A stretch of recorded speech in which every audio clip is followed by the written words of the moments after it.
Hey students, thank you for listening to me. I know it's a Friday evening at 7 p.m., so I'm sure many of you are attending your kids' games or working or whatever it is. I've tried to get us together. I also tried a morning session, but we run into some of the same problems. I apologize for my dog barking in the background. Um, and I think that's just why it's so hard to get together. So I just wanted to pop on here anyway and at least give you a recording to keep you up to what's going on with class for week 9. So let's go ahead and get started. I'll try to share my screen with you and go from there. Let's see if we can do that. Go ahead and do this, and here we go. All right. I've got a lovely little PowerPoint here. I'm just sure you're thrilled. So let's go ahead and go over what's going on for class. Some of this, most of this stuff is self-explanatory. Most of it's on campus already, but it's always a good idea to touch base with you. Okay, I've noticed, like, when I'm grading, that some of you aren't taking the practice quizzes as many times as you can take them. Even if you have a 0, you still have a second chance on the practice quizzes. So make sure that you are using that to your advantage. So the regular quizzes you can only take once, very similar to your final examination, which will be coming up in week 10. Writing assignments. You guys have noticed that there's various writing assignments throughout the term. So just be sure that you're following the specific directions on them as clearly as you can. Many of those topics come from your book. There is also a final writing assignment in which you're going to sort of mimic APA format the best you can. It's going to be like a generic version of APA format because we haven't really gotten into that yet. You will really get into that kind of thing with the research essay for English composition class. So for an English composition class, they kind of break down the essay for you. You write one essay. It's longer, but you don't have like 3 separate ones how you have in here. But I kind of like it in here because even though you've got these separate assignments, they're kind of short and you get the opportunity to write about yourself. Whereas if you are writing a research paper, you're kind of writing about, what everybody else is thinking and all of that. Please note that I do a shortened version of APA. You don't need an abstract. You don't need a table of contents. I mean, we're just not there yet. We don't, all I'm looking for is a title page, an introduction, a body, which is in the form of usually 3 supporting paragraphs, and a conclusion. And then if you have any sources, of course, you would include a reference page. Keep in mind that if you use any sources within your essay, they must also be documented on a reference page. Now, a lot of you probably are familiar with Microsoft Word or Google Docs. There are plenty of templates out there that can help you complete an APA paper.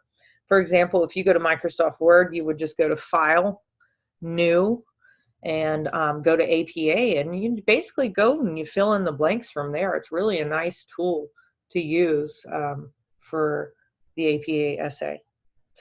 Now the final one, like I said, is going to mimic APA a little bit more than your previous ones. I believe your previous assignments only required 3 paragraphs, in which this one requires 5, and it also requires you to have 3 sources.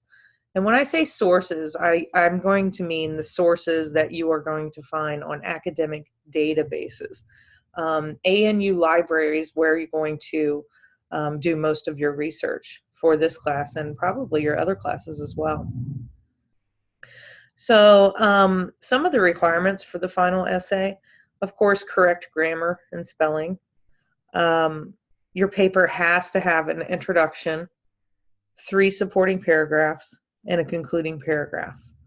Has to be a minimum of 3 pages, and that's not the title page and the reference page. It's just of content. In addition, you can't have a paper that you've written for another class. You don't want to do that. The topic is your choice, but it has to be a topic that requires research. For example, the links between vaccinations and autism, legalization of, I would avoid abortion. That's kind of an outdone essay topic. It's one that people have written about 100 times, but and you'll learn more about that in English composition. There's just some topics that are just a little outdated. Legalization of marijuana, gun control, religion. Those are types of things that they kind of go around and around. So whatever you come up with, just let me know.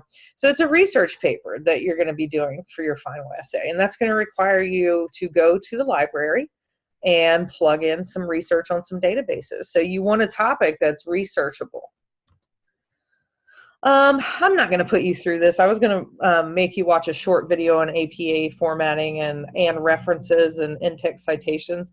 But you know what I'm going to do? I'm just going to go ahead and link them for you within my week 10 announcements.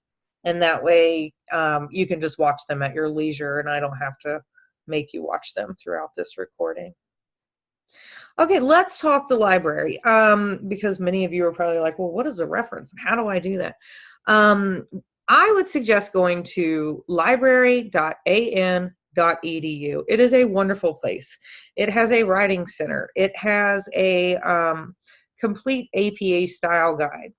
It has handouts, tutorials, videos, all kinds of things that can help you in your journey on writing a final essay. Will be more about the final essay later on. But also with discussions, just keep in mind those are very important. So please be sure you're participating in them, even if you haven't done so already. Even, late work is better than no work. So remember 1 initial post and then 2 responses to your classmates.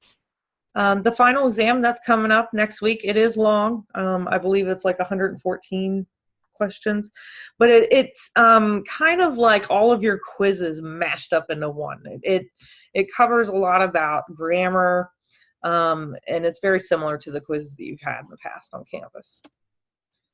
Also, if you have any questions about grammar, YouTube is a great source. And a lot of times students have trouble with parallel structure. That's a big one. Modifiers. Passive voice, that's a really hard one. Subject-verb agreement can be hard, especially if you're learning English, especially if like you are an English language learner. Subject-verb agreement can be very difficult, and for everyone. Also, passive voice, I wanted to go over just very briefly with you. The goal of passive voice is to get rid of that is, are, was, and were before the verb, and kind of switch it around a little bit. So, for example, the ball was thrown by Matthew is very passive. You've got that was in front of your verb. So in order to make it active, you're going to kind of switch them around and change it to where it says Matthew threw the ball. And that's an active verb because you can kind of see the action being performed. So, whatever grammatical questions you have, I would suggest going to OWL, Khan Academy, YouTube, or even Grammarly to check out any specific, maybe you have trouble with punctuation marks, or maybe it's whatever it is, you can find it on those links. Be sure to submit any work, even if it's late or already marked as 0. Try to avoid plagiarism at the best you can. I highly suggest trying to cut and paste your essay onto a plagiarism checker. You can find them for free all over. I'll try to find you guys an example and link it for you. And you'll have more about that in English composition because with that, you're doing a little bit more research. Before I let you go, I want to show you, let me go ahead and close this out. I want to show you the ANU library if I can, to show you what these essays are going to look like. Let's see here.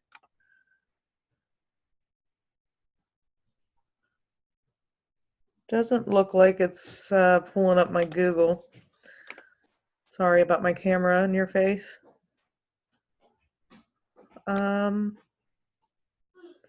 Let's see here. One moment, guys. All right, guys, it doesn't look like it's going to let me pull up the ANU library site. So if I can find a tutorial on that for you, I will link that within my announcement for week 10. So I wish you guys the best. You know, if you have any final questions about class, certainly get a hold of me via email, and I'll do my best to answer your questions. You guys have a wonderful weekend, and thanks for listening. Bye-bye.